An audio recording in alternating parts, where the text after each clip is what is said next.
జీవితాన్ని జీవించాలా, గుండెల్లోంచి రావాలి నీకు.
నీ పాత్రగా నన్ను హెచ్చించినావు, భోగభాగ్యాల కంటే నీ కృపే నాకు చాలు.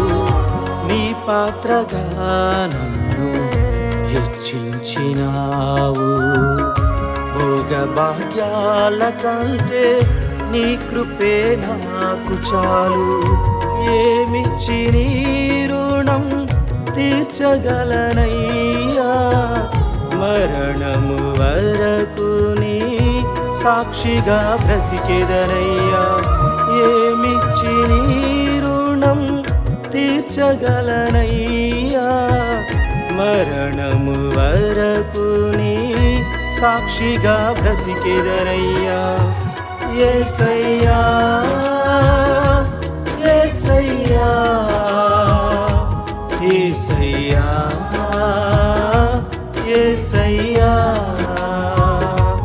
యేసయ్యా యేసయ్యా యేసయ్యా యేసయ్యా. పనికిరాని నన్ను వెలిగించావయ్యా, మండుచున్న అగ్నివాలే నన్ను చేసావయ్యా. పనికిరాని నన్ను వెలిగించావయ్యా, మండుచున్న అగ్నివాలే నన్ను చేసావయ్యా.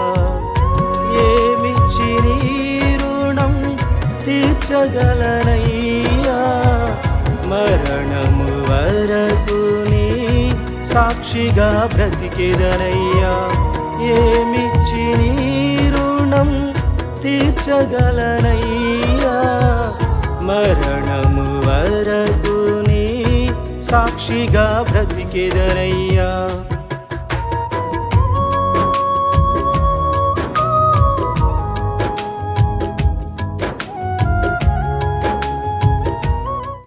మనిషిని కొట్టి నోటితో అనిపించగల కొన్ని హృదయంలో ఉన్న ఆత్మీయతను తీసేయగలవా?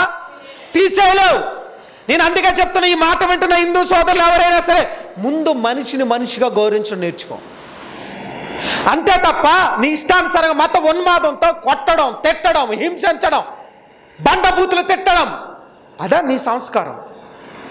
మన సంస్కారం ఎప్పుడు కూడా కామ్గా తలదించుకుని వెళ్ళిపోతాం తప్ప ఎక్కడా కూడా ఘర్షణ పడిన సందర్భాలు కనిపించాం. అది చేతగానితనం మాత్రం కాదండి. కానీ చాలామంది మౌనం, శాంతంగా ఉండడం చేతగానితనంగా తీసుకుంటున్నారు. ఇదేనా అన్న? గుర్తుపెట్టుకోండి, ఆ మౌనం ఒక్కసారి వీడితే వాళ్ళ నుంచి వచ్చే కోపం చాలా భయంకరంగా ఉంటుంది. ఎప్పుడు కోపం రానడు, కోపం వస్తే ఎలా ఉంటుందండి? లోకల్లో అంటారు కదా ఒక మాట, ఎప్పుడు రానడికి వస్తే ఆ కోపం మరలదండి అంటారనరా. అంటే దేవుడి కొరకు రోషం కలిగి నిలబడుతున్నామంతే. దేవుడు తగ్గించుకోమన్నాడు, తగ్గించుకుంటున్నాం. దేవుడు ఘర్షణ పడొద్దు అన్నాడు, ఘర్షణ పడట్లా. పొరుగువాడిని ప్రేమించమన్నాడు, ప్రేమిస్తున్నాం. అంతే అంతే. కానీ గొడవ పడమని ఏ ఏ ఏ ఏ బుక్ చెప్తుందండి? ఘర్షణ పడండి, కొట్టుకు చావండి నా పేరు మీద అని చెప్పి ఏ గ్రంథం బోధిస్తుంది? బుద్ధి జ్ఞానం లేని వాళ్ళే ఇలాంటి ప్రవర్తనలు చేస్తారు తప్ప ఏ దేవుణ్ణి నిజంగా నమ్మేవాడు ఇలాంటి పిచ్చి చేష్టలు మాత్రం చేయడండి. మీకు అర్థమవుతుందా? చూడండి, రాజు అంత ఆఫర్ ఇచ్చినా దానియేలు గారు ఎక్కడా కూడా ఏం చేయలేదండి. ఆత్మీయ జీవితంలో మనం నేర్చుకోవాల్సిన పాఠం ఏంటంటే, ఎవరు ఏ బహుమానాలు ఎర చూపించినా మనం ఏమవ్వకూడదు, ఏం పడకూడదు. కొంతమంది బహుమానాలకు ఆశపడరు, కానీ పొగడతలకు ఆశపడే వాళ్ళు ఉంటారు కొంతమంది. అబ్బా మీరు చాలా అందంగా ఉన్నారండి, అంతే పడిపోయావు నువ్వు అక్కడ. అది కూడా ఆశే కదండి. అప్పుడు చెప్పాలా, నేను అందంగా ఉన్నా నాకు తెలియదేంటి, అద్దం ముందుకు వెళ్ళినప్పుడు నాకు తెలుసు, నువ్వు చెప్పాలా ఏంటి అది స్పెషల్గా అంటే వాళ్ళ గురించి కాంప్లిమెంట్. ఇప్పుడు మీ ఆయన నువ్వు చాలా అందంగా ఉన్నావు అంటే అక్కడికి వెళ్ళి ఈ వర్డ్ ఉపయోగించకండి నాకు తెలియదేంటి అని ఇంకెప్పుడు చెప్పడాడు. అది ఎక్కడా ముక్కు మొహం తెలియనోడో దరిద్రుడో బయటోడో ఎవడో మనకి రాంగ్ వెర్షన్లో మాట్లాడడానికి ప్రయత్నం చేసే వాళ్ళ దగ్గర ఇలాంటి తిక్క సమాధానం చెప్పాలా. అందుకే ఇంట్లో తిక్క సమాధానం చెప్తారు కొంతమంది, అర్థమవుతుందా? ఇంట్లో అలాంటి తిక్క సమాధానం చెప్పకూడదు. ఇప్పుడు 10 సంవత్సరాలైనా 15 సంవత్సరాలైనా ఒకరికొకరు పొగుడుకోవడం తప్పేమీ కాదండి, అర్థమవుతుందా? దాంట్లో ఆశించడం కూడా తప్పు కాదు. ఎందుకంటే భార్య నుంచి భర్త, భర్త నుంచి భార్య ఖచ్చితంగా ఎక్స్పెక్ట్ చేయాలా, ఆశించాలి. ఆశించకపోతే సంసారం ఎందుకు అవుతుంది? ఆశించాలా వద్దా? బయట నుంచి మాత్రం ఏం చేయకూడదు. దానియేలు ఎంత రోషం కలిగిన వాడంటే రాజు ఇచ్చిన ఆఫర్ను కూడా ఆఫ్టర్ ఆల్గా కాలుతున్నాడండి.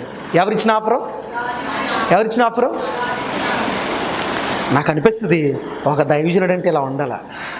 ఎవరిలాగా? ఒక విశ్వాసి ఎలా ఉండాలా? నువ్వు ఆత్మ కలిగిన విశ్వాసి అయితే లోకంలో ఎవరికి లెక్క చేయవు. నువ్వు భయపడాల్సింది ఎవరికి? దేవుడికి మాత్రమే. లోకంలో ఉన్న మనుషులకి భయపడాల్సిన అవసరంలా.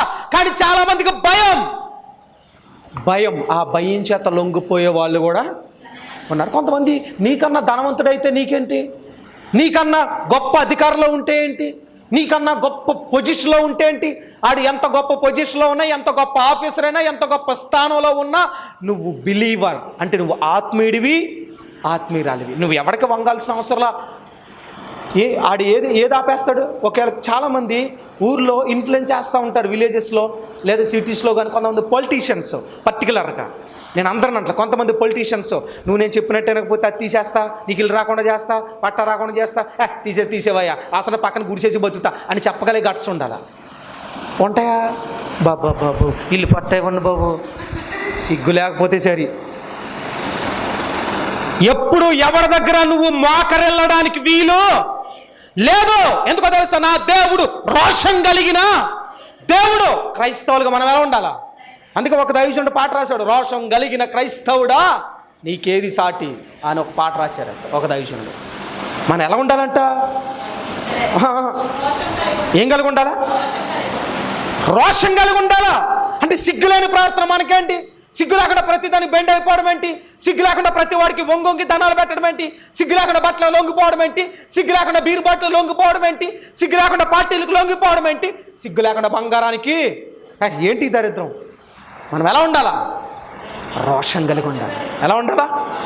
రోషం కలిగిన క్రైస్తవుడు దేనికి లొంగనే, ఒక్కరికి లొంగాలి. ఎవరి దగ్గర లొంగాల? అని ఒక్కడికి మనం లొంగాల. ఎందుకని? ఇప్పుడు మనం ఎన్ని చేసినా చాలామంది ఎక్కడ లొంగిపోతున్నారంటే ధనం దగ్గరే కదండి. ఎక్కడ లొంగిపోతారు? ధనం, వెలుగు వెలిగిన వస్త్రాలు, బంగారం. ఇది ఉట్టుగా టూరేగుతావా? చచ్చేటప్పుడు నీ ధనం నీతో వస్తుందా? బాగా ఆలోచన. నేను ఎప్పుడు చెప్తాను, శవాల మీద చిల్లరేస్తారు కదా, చాలాసార్లు చెప్పాను. ఒకసారి వర్తమానం విన్నప్పుడు ఒక సోదరి, అయ్యా నేను హైందవ కుటుంబంలో పుట్టానండి, నేను ఇప్పుడు కూడా హైందవురాలనే, కానీ శవాల మీద చిల్లర ఎందుకు వేస్తారు నాకు ఇప్పుడు వరకు తెలియదండి, మీ వర్తమానం ద్వారా నాకు తెలిసిందని చెప్పింది ఒక ఆవిడ. అప్పుడు గెహాజీ గురించి చెప్పిన వర్తమానం, బహుశా అది ఇప్పుడు చాలా 1 year బ్యాక్, అది నిరీక్షణ ఛానల్ ద్వారా. అంటే కొంతమందికి తెలీదు శవాల మీద చిల్లర ఎందుకు వేస్తారో తెలుసా? శవాల మీద ఆ చిల్లర కూడా నేను తీసుకెళ్ళట్లేదురా నాయన, ఒట్టి దిగంబరుడిగా నన్ను తీసుకెళ్ళి ఆ గోతులో పడేస్తున్నారు, ధనం అని పరుగులు పెట్టి చచ్చిపోతున్నావు నువ్వు, చచ్చిన తర్వాత ఇదిగో ఈ చిల్లర రూపాయి కాయిన్ కూడా నీతో అని చెప్పడానికి శవం మీద ఏం చేస్తారు? చిల్లరేస్తారు. చాలామంది చూడండి కొన్ని సెంటిమెంట్స్ ఫాలో అవుతారు, కానీ అది ఎందుకో తెలీదు. పెద్దలు చెప్పారండి అంటారు. ఎవరు చెప్పారు? చాలామంది మంగళవారం పుల్లలు తేగకూడదండి అని అన్నాను. ఎందుకు అని అడిగాను. ఏమో తెలియదండి. ఎవరు చెప్పారు? ఆ పెద్దలు కూడా ఒకసారి చచ్చిపోయిన పెద్దల దగ్గర కూడా అమ్మ మామ నువ్వు ఎందుకే ఆ రోజు ఎలా చేసావు? నాకు తెలియదు, మా పెద్దలను అడిగా అంటది ఆవిడ.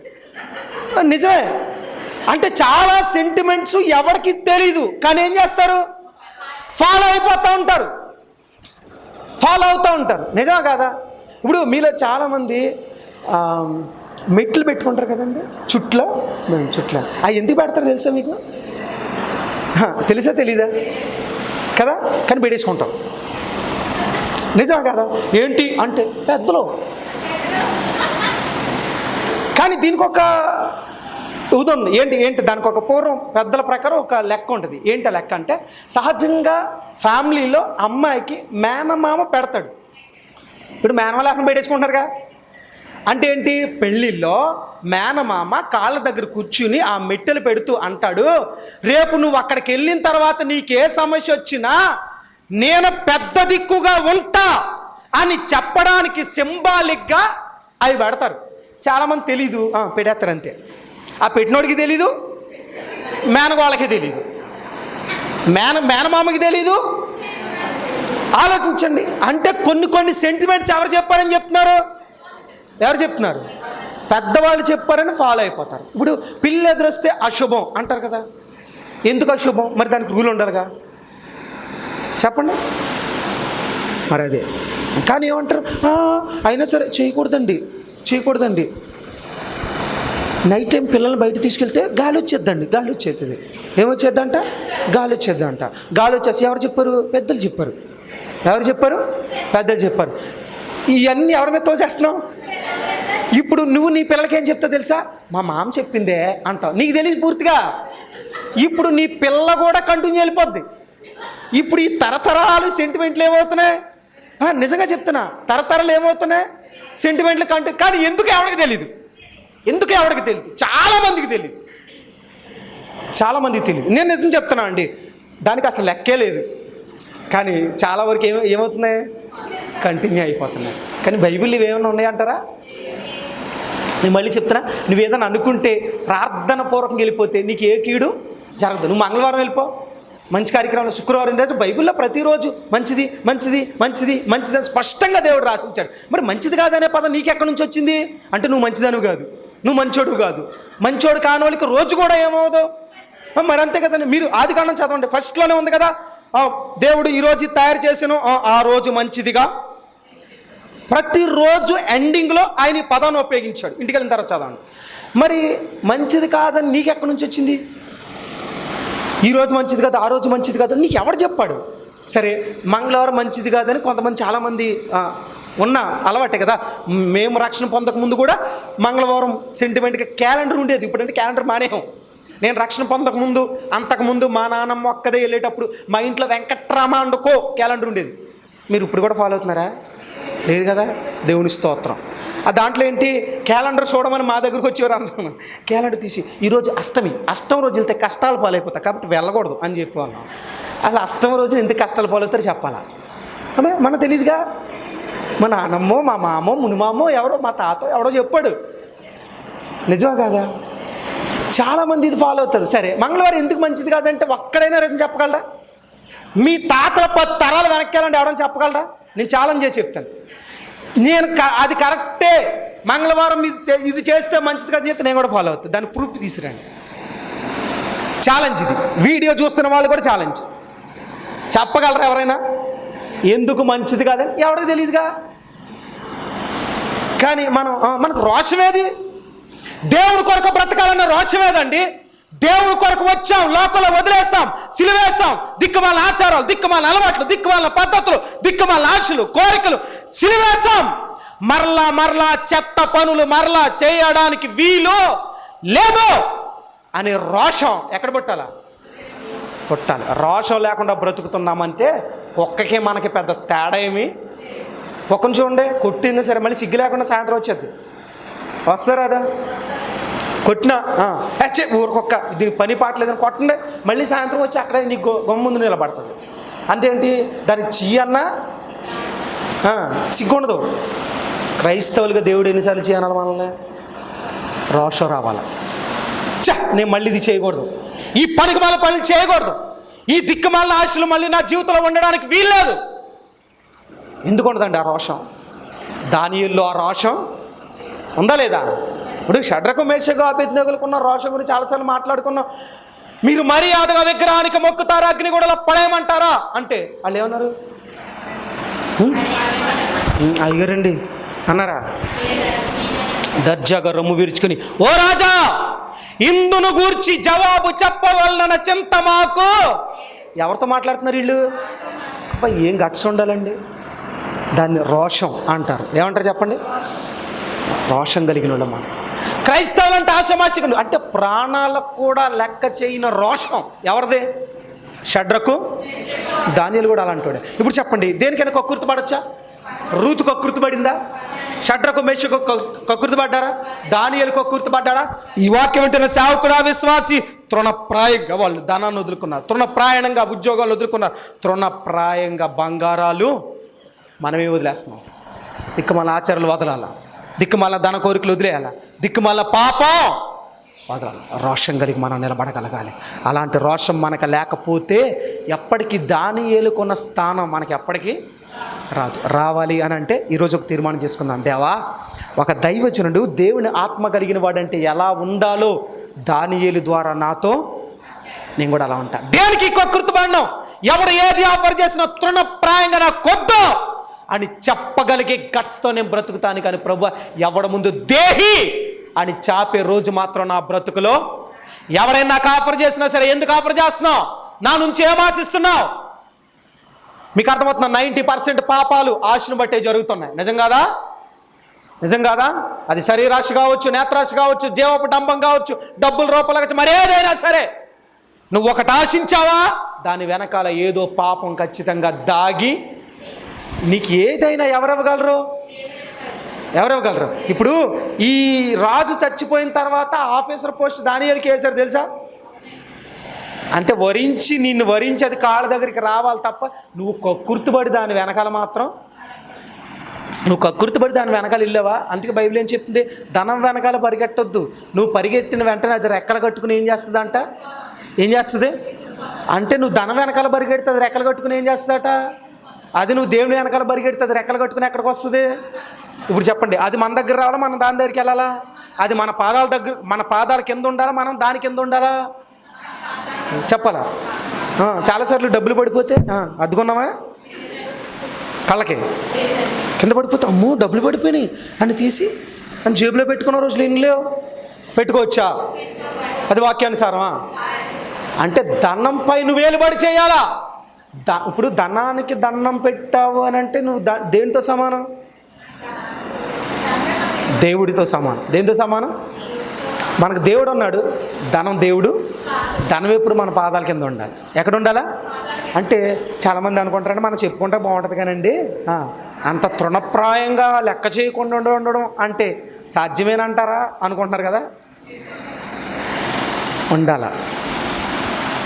ఉండాలా, తృణప్రాయంగా అంగీకరించి దాన్ని తోసివేయగలగాలి. నువ్వెంతలో ఇబ్బందులు ఉన్నా సరే, ఎవరో వచ్చి అన్యాయంగా లేదా నీ నుంచి ఏదైనా ఆశించి ఎక్స్పెక్ట్ చేసి నీకు సహాయం చేస్తానంటే, నువ్వు ఎంత ఇబ్బందులో కూరుకుపోయినా సరే దాన్ని ఆఫ్టర్గా తోసి, అది ఆ గట్స్ మనలో ఉంటే మనం కూడా దానియేలు వంటి ఆత్మ కలిగిన జాబితాలో, లేదంటే దరిద్రమైన జాబితాలో ఉంటాం. ఆ జాబితాలో ఉండాలి అని ఆశపడితే మోకరించని ప్రార్థన చేద్దాం. ఈ వాక్యం వింటున్న దైవజనుడు అయిన విశ్వాసమైన దేవుడు సూటిగా నీతో మాట్లాడుతున్న అంశం ఏంటో తెలుసా? అలనాడు ఒక రాజా వచ్చి ఆఫర్ ఇచ్చాడు. ఈరోజు ఒక ఎమ్మెల్యే ఆఫర్ ఇస్తే వెళ్ళిపోతున్నాం, ఒక ప్రెసిడెంట్ ఆఫర్ ఇస్తే వెళ్ళిపోతున్నాం, ఒక ఎంపీ, ఒక మినిస్టర్ ఆఫర్ ఇస్తే వెళ్ళిపోతున్నావు.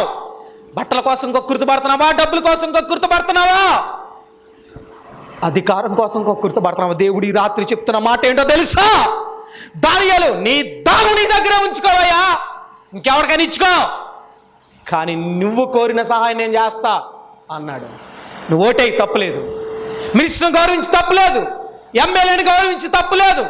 కానీ డబ్బులకి ప్రణమిల్లే పరిస్థితి నీ బ్రతుకులో రావడానికి వీలు లేదు. ఎందుకో తెలుసా? మన రోషం కలిగిన క్రైస్తవులం. మనల్ని పోషించగల సమర్థత నా యేసయ్యకు ఉంది. నిన్ను పిలిచినవాడు నమ్మదగినవాడు. ఆయన నమ్మదగినవాడు కనుక నీకేం చేయాలో అది చేయగలిగిన సమర్థత ఆయనలో ఉంది. రాత్రి దేనికి లొంగిపోయి పాపలో ఉన్నాం? లోకాశలకు లొంగిపోయావా? డబ్బుకి లొంగిపోయావా? బంగారానికి లొంగిపోయావా? పొగడ్తలకు లొంగిపోయావా? గిఫ్ట్లకు అమ్ముడుపోయావా? ఎక్కడ నీ ఆత్మీయ జీవితాన్ని అమ్మేసుకున్నావు? అలనాడు ఒక్క పూట కూటి కోసం యాశావు తన జ్యేష్ఠత్వాన్ని అమ్ముకుని భ్రష్టుడిగా మిగిలిపోలేదా? విలువైన వస్త్రాలు బంగారం కోసం తన సేవా జీవితాన్ని తాకట్టు పెట్టిన గెహాజీ కుష్ఠరోగాన్ని పొందుకోలేదా? కానీ తృణప్రాయంగా గెంటేసిన దానియేలు గొప్ప స్థానంలో దేవుడు నిలబెట్టలేదా? ఈ రాత్రి మాటలు వింటున్నప్పుడు అనుకుంటున్నావు, ఇవన్నీ తృణప్రాయంగా నేను వదులుకుంటే నా జీవితం ఎలా బాగుపడతాను ఆలోచనలో ఉన్నావేమో. ఈ రాత్రి పరిశుద్ధాత్మ దేవుడు సూటిగా స్పష్టంగా నీతో మాట్లాడుతున్న అంశం, నీకున్న స్థితి కొంచెమే, తొదక నిన్ను మహా అభివృద్ధి పొందించే వరకు నీ చెయ్యి విడవక నడిపించే యేసయ్య ఒక ఆయనున్నాడు. నమ్ముట నీ వలనైతే నమ్మువానికి సమస్తము సాధ్యమే. ఎక్కడ పడిపోయావు? ఎక్కడ లొంగిపోయావు? ఎక్కడ అమ్ముడైపోయావు? ఎక్కడ నీ జీవితాన్ని అమ్మేసుకున్నావు? ఈ రాత్రి సూటిగా స్పష్టంగా దేవుడు మాట్లాడుతున్నాడు. దానియేలు తృణప్రాయంగా గెంటేశాడే, ఒక రాజు ఇచ్చిన ఆఫరే తృణీకరించాడే. ఈరోజు ఆఫ్టర్ ఆల్ చిన్న విషయాల్లో ఎక్కడ లొంగిపోయాం? రోషం కలిగి ఈ రాత్రి ఒక తీర్మానం చేసుకో, దేవా నేను భ్రష్టులా మిగిలిపోవడానికి వీల్లేదు, దరిద్రంగా లొంగిపోవడానికి వీల్లేదు. అది కష్టమైన నష్టమైన పరిస్థితులు ఏమైనా నీ కొరకు నేను నిలబడతాను ప్రభువా అనుకుంటే ఈ చిన్న తీర్మానం చేసుకో. నీ కొరకు నేను ప్రార్థించడానికి ఇష్టపడుతున్నాను. చిన్న ప్రార్థన. ఈ వాక్యం నీవు ఎవరైనా సరే పశ్చాత్తాపంతో దైవజనుడు అయినా విశ్వాసమైన మా కాళ్ళని ప్రార్థన చేయి.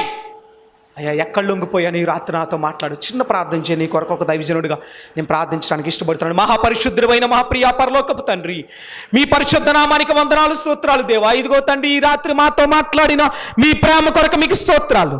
ఇదిగో తండ్రి, దానియేలు ద్వారా మాతో మాట్లాడుతూ వచ్చారు. దానియేలుకున్న విలువేంటో తెలియజేశారు. ఒక దేవుని ఆత్మ కలిగిన విశ్వాసైన సేవకుడైన ఎలాంటి విలువ కలిగి ఉండాలో, ఎలాంటి రోషం కలిగి ఉండాలో ఈ రాత్రి సూటిగా బహు స్పష్టంగా మాతో మాట్లాడిన మీ ప్రేమను బట్టి మీకు స్తోత్రాలు. అవును ప్రభు, లోకంలో లొంగిపోయాను, లోకంలో వంగిపోయాను, లోకంలో గిఫ్ట్లకు లొంగిపోయాను. ఒక రాజే ఆఫర్ చేసిన దానియేలు ఎక్కడ బంగారానికి కానీ, ఉద్యోగానికి కానీ, విలువైన వస్త్రాలకి కానీ లొంగిపోలేదే. ఈరోజు జత బట్టలకు లొంగిపోతున్న స్థితులు ఉన్నాయి దేవా. ఈరోజు కొంచెం బంగారానికి లొంగిపోతున్న స్థితులు ఉన్నాయి. ఈరోజు కొంచెం గిఫ్ట్లు ఇస్తే పాపలో పడిపోతున్న పరిస్థితులు ఉన్నాయి. ఉద్యోగం వస్తూ ఉంటే దరిద్రంగా శరీరాన్ని అమ్ముకుని ఉద్యోగం సంపాదించే వాళ్ళు ఉన్నారు. ప్రమోషన్ కోసం అడ్డమైన పనులు చేసే వాళ్ళు ఉన్నారు. ఆస్తి సంపాదించడం కోసం అడ్డమైన పనులు చేసే వాళ్ళు ఉన్నారు. ఈ రాత్రి వారందరితో మీరు సూటిగా మాట్లాడారు. ఎవరైతే ఈ వాక్యం అన్నారో, దేవా ఆ భయంకరమైన భ్రష్టుడు నేనే, భ్రష్టురాలు నేనే, లొంగిపోయిన పాపిని నేనేనయ్యా. ఈ రాత్రి నాతో మాట్లాడావు. నా స్థానం ఏంటో నాకు గుర్తు చేశావు. దేవుని ఆత్మ కలిగిన వాడంటే అందరికంటే పైవాడనే విషయాన్ని ఈ రాత్రి నాతో మాట్లాడవు దేవా. ఈ మాటలు వింటున్నప్పుడు నాలో ఒక రోషాన్ని పెంచిన మీ ప్రేమను బట్టి స్తోత్రం. ఇంకెప్పుడు కూడా అల్పకాల పాప భోగాలకి లొంగను.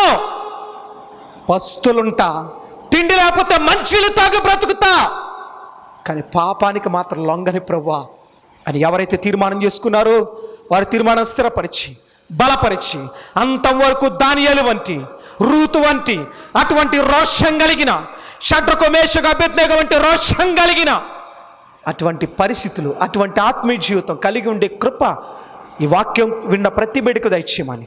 టీవీ ముందు కూర్చుని కన్నీళ్ళు విడిచి ప్రార్థన చేస్తాయో, నా సేవ జీవితంలో ఉన్నానయ్యా, నా విశ్వాస జీవితంలో ఉన్నానయ్యా, అందుకే నా కుటుంబానికి గతి, అందుకే నా సేవల వర్ధన లేకపోతున్నాను. ఈరోజు ఈ వాక్యం ఉంటున్నప్పుడు ఒక రోషం తెచ్చుకుని దానియేలు వలె నిలబడతా, ఒక రూతు వలె నిలబడతా అని ఎవరైతే కన్నీరు విడిచి ప్రార్థన చేస్తున్నారో ప్రభువా, వారి ప్రార్థన ఆలకించండి, వారి ప్రార్థన అంగీకరించండి. మరణం వరకు నీ కొరకు దానియేలు వంటి రోషం కలిగి నిలబడే యోగ్యత ప్రతి బిడ్డకు దయచేయమని ప్రభు తీర్మానం చేసుకున్న ప్రతి బిడ్డను దీవించమని యేసు క్రీస్తు నామములో ప్రార్థిస్తడిగి వేడుకొంచున్నాం మా పరమ తండ్రి. తండ్రి అయిన దేవుని ప్రేమ, కుమారుడైన క్రీస్తు వారి కృప, పరిశుద్ధాత్మ సాహసం సన్నిధి కూడి వచ్చిన బిడ్డలకును, టీవీ ద్వారా వర్తమానం విన్న కుటుంబాలకును తోడై నడిపించునుగాక. Amen, amen, amen. అందరికీ వందనాలు. మన ప్రభు అయిన యేసుక్రీస్తు నామములో రెండంచుల ఖడ్గమని యొక్క ఆధ్యాత్మిక కార్యక్రమాన్ని వీక్షిస్తున్న వీక్షకులందరూ కూడా ప్రభు నామములో శుభాభివందనాలు తెలియజేస్తున్నాను. ఈ యొక్క ఆధ్యాత్మిక కార్యక్రమం మిమ్మల్ని ఎంతో బలపరుస్తుంది, ఎంతోమందిని మారుస్తుందని అనేక మంది సేవకులు మీరు చేస్తున్న ఫోన్స్ ద్వారా నేను దేవుణ్ణి ఎంతో స్తుతిస్తున్నాను, గణపరుస్తున్నాను. కనుక ఈ యొక్క ఆధ్యాత్మిక కార్యక్రమం ఇలాగే ఆగక కొనసాగాలి అని అంటే మీ యొక్క సహకారం ఎంతో అవసరం. కనుక ఎవరైనా ఈ యొక్క ఆధ్యాత్మిక కార్యక్రమాన్ని మేము బలపరుస్తామన్నా, దీనికి స్పాన్సర్ చేస్తాం అని ఎవరైనా మీ హృదయంలో ప్రేరేపించబడితే మాత్రమే ఈ కింద స్క్రోల్ అవుతున్న ఈ ఫోన్ నెంబర్లకు మీరు ఫోన్పే ద్వారా కానీ గూగుల్ పే ద్వారా కానీ మీరు మీ అమౌంట్ పంపించి స్క్రీన్ షాట్ నా వాట్సాప్ నెంబర్ కింద స్క్రోల్ అవుతుంది, దానికి మీ డీటెయిల్స్, మీ పూర్తి వివరాలు పంపించినట్లయితే ఖచ్చితంగా ఈ సువార్తలో మీరు పాలుభాగస్తులు అవుతారు, అనేక మందికి సువార్తను అందించిన వారు అవుతారు. కనుక ఈ ఆధ్యాత్మిక కార్యక్రమం ఆగక ఇలాగే కొనసాగాలని దినసేవకుడిగా నేను కోరుకుంటున్నా. మీరు కూడా కోరుకున్నట్లయితే ఖచ్చితంగా దీన్ని బలపరచండి, సహకరించండి. దేవుని ఆశీర్వాదాలు మీరు అందరూ పొందుకోవాలని ప్రేమపూర్వకంగా ఆహ్వానిస్తున్నాం. God bless you, God bless you all. ఈ యొక్క ఆధ్యాత్మిక కార్యక్రమంలో ఈ వాక్యం ద్వారా మీరు బలపడినట్లయితే ఈ కార్యక్రమాన్ని ప్రోత్సహించండి, బలపరచండి. అలాగే మీ సమస్యలు ఏమైనా తెలియచేయాలి అని ఆశపడితే ఈ స్క్రీన్పై స్క్రోల్ అవుతున్న నెంబర్లకు మీరు కాల్ చేయండి. అలాగే మీ ప్రార్థన అవసరాల కొరకు ప్రేయర్ చేయడానికి సేవకుడిగా నేను ఇప్పుడు సిద్ధంగా ఉన్నాను. అలాగే నా వర్తమానాలు మీ ప్రాంతాల్లో వినబడాలి అని ఆశపడితే ఎవరైనా సరే దైవ సేవకులు కానీ మరి ఎవరైనా ఈ స్క్రీన్పై కనబడుతున్న ఈ నెంబర్లకు మీరు కాల్ చేయొచ్చు అని ప్రభు పేరిట తెలియజేస్తున్నాను. అలాగే నా వర్తమానాలు మీరు ఇంకా వీక్షించాలి అని ఆశపడితే బ్రో ఎం శ్యామ్ అనే యూట్యూబ్ ఛానల్ ద్వారా కూడా నా వర్తమానాలు అనేకమైన యూట్యూబ్లో ఉన్నాయి. కనుక వాటిని కూడా మీరు వీక్షించి ప్రభు యొక్క దీవెనలు పొందుకోవాలని, ఆధ్యాత్మికంగా బలపడాలని ప్రభు పక్షాన తెలియచేస్తున్నాను. ఈ దీన సేవకుడి కొరకు, ఈ దీన పరిచయం కొరకు మీ యొక్క అనుదిన ప్రార్థనలో జ్ఞాపకం చేసుకోవాలని ప్రభు పేరిట మీ అందరినీ కూడా తెలియచేస్తున్నాం. God bless you, God bless you all. దేవుడు మిమ్మల్ని దీవించునుగాక. ఆమేన్. మా అడ్రస్ బేతేలు ప్రార్థనా మందిరం, ఇందిరా కాలనీ, జీడిపిక్కల ఫ్యాక్టరీ ఎదురుగా, దొండపూడి రోడ్, గోపాలపురం.